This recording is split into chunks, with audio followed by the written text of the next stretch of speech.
गिरिडीह शहर के बरगंडा स्थित सरस्वती शिशु विद्या मंदिर में शुक्रवार को विद्या भारती के 6 आयामों में एक विद्युत परिषद के द्वारा नई शिक्षा नीति पर गोष्ठी का आयोजन किया गया। गोष्ठी कार्यक्रम का उद्घाटन परिषद के अध्यक्ष मुकेश कुमार शर्मा, आरती वर्मा, पुष्पा सिन्हा एवं प्रधानाचार्य आनंद कमल ने संयुक्त रूप से दीप जलाकर पुष्प अर्पित कर किया। गोष्ठी में उपस्थित जनों का परिचय प्रमुख अशोक कुमार ओझा एवं विषय प्रवेश प्रदीप कुमार सिन्हा ने किया। गोष्ठी के दौरान नई राष्ट्रीय शिक्षा नीति 2020 पर चर्चा करते हुए प्रवीण कुमार सिन्हा ने कहा कि नई राष्ट्रीय शिक्षा नीति के तहत शिक्षा को ज्यादा समावेशी, प्रभावी और गुणवत्तापूर्ण बनाया गया है।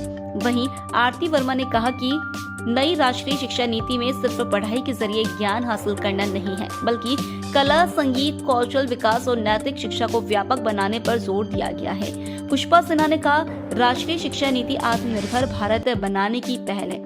वहीं सुशील ओझा ने कहा कि इस शिक्षा नीति में मातृभाषा पर जोर दिया गया है। मातृभाषा यानी अपनी भाषा में शिक्षा ग्रहण करना है। इसमें समावेशी शिक्षा पर जोर दिया गया है, जिससे भय मुक्त वातावरण में बच्चों को शिक्षा देना मुख्य उद्देश्य है। अध्यक्ष मुकेश शर्मा ने कहा कि नई शिक्षा नीति देश के युवाओं का दशा और दिशा बदलने में महत्वपूर्ण भूमिका निभाएगी।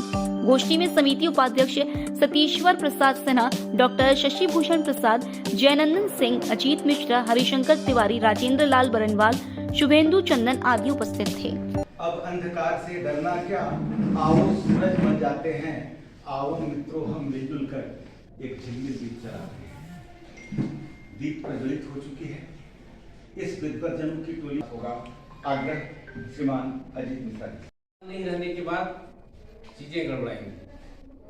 तो एक बात है, बच्चों के साथ जो बात होती है, विद्युत परिषद के साथ बैठे हम लोग, आप जब काउंसलिंग आपकी होती है बच्चों के माता पिता के साथ, तो उनको कहिए कि बच्चे जो 3 क्लास में जब आपके यहाँ नाम लिखाने के लिए आती है कि उन्होंने सैद्धांतिक पढ़ाई तो की है, लेकिन व्यवहारिक ज्ञान उनको नहीं है। उन्होंने कोई हुनर नहीं सीखा है जिससे वे आत्मनिर्भर बन सके।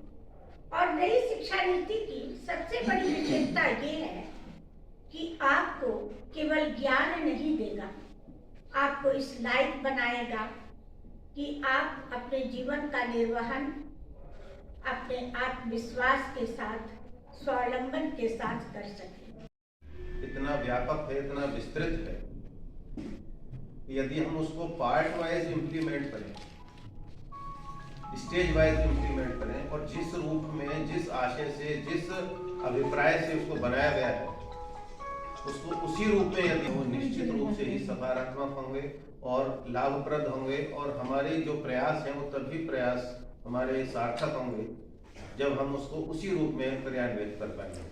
हमारे साथी विद्वत जनों ने उम्मीद है कि उन सभी विचारों को हमारे उपाध्यक्ष महोदय समिति में रखेंगे और उनके क्रियान्वयन के लिए उनको अतिरिक्त कार्रवाई के लिए समर्पित करेंगे।